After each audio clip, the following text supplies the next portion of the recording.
This is our third annual ReSDA workshop.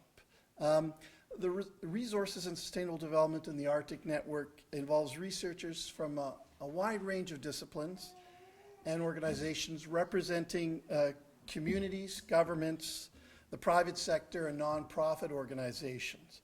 A little over 2 years ago, the ReSDA was awarded funding from the Social Sciences and Humanities Research Council of Canada to conduct research with a very simple objective: to see if it was possible to develop natural resources in an Arctic in a way that communities receive more benefits than was the case in the past, and without the negative impacts that have been the legacy of past resource development projects in the region.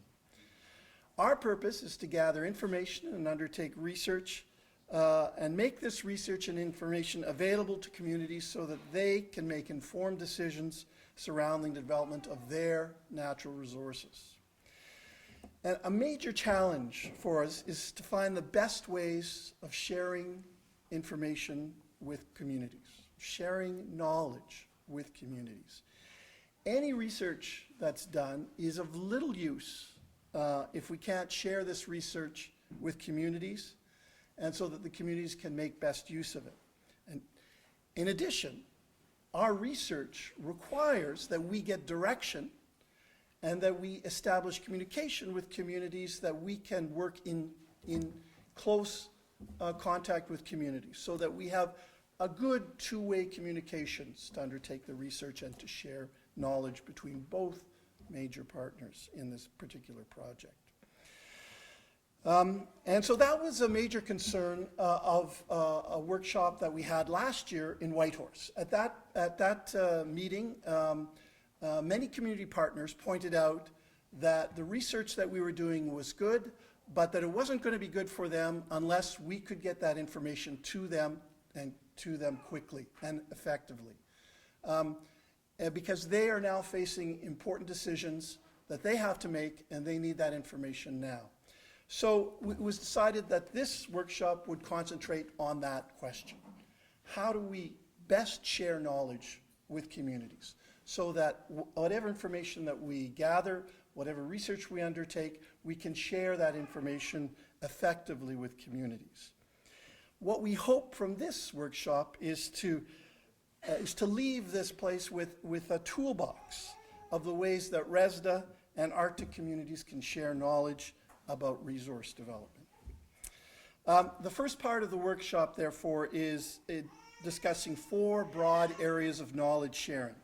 One in 4 different panels: film and video, community engagement, print, and new multimedia. Following this, we're going to have a general panel on best practices from a variety of organizations.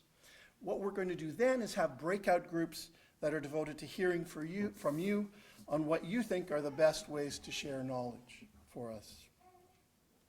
The last morning is going to be devoted to discussing some of the ReSDA research projects that either are underway or are being planned, followed by an opportunity for us to hear from you about ReSDA's research directions. So with that basic introduction to what we hope to do, I'm very honored to be able to introduce our first speaker today, Patricia Cochran. I first met Patricia in Lapland about 10 years ago. We were involved in a project. We were asked by an international science organization to come up with a way that you can do Arctic science in the public interest.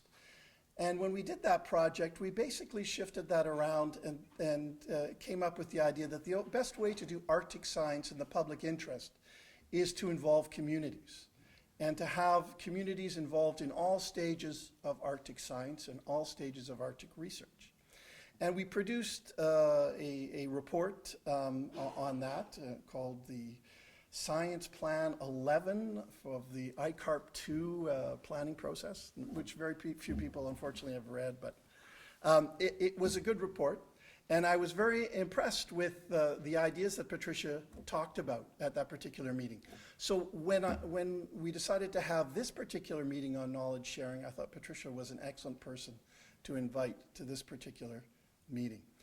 Patricia is a Inupiat, born and raised in Nome, Alaska. She currently serves as Executive Director of the Alaska Native Science Commission, a public not-for-profit corporation.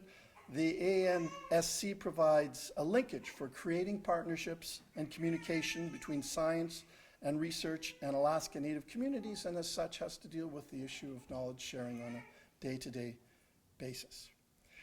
And with that, I will invite Patricia to come up and speak to us.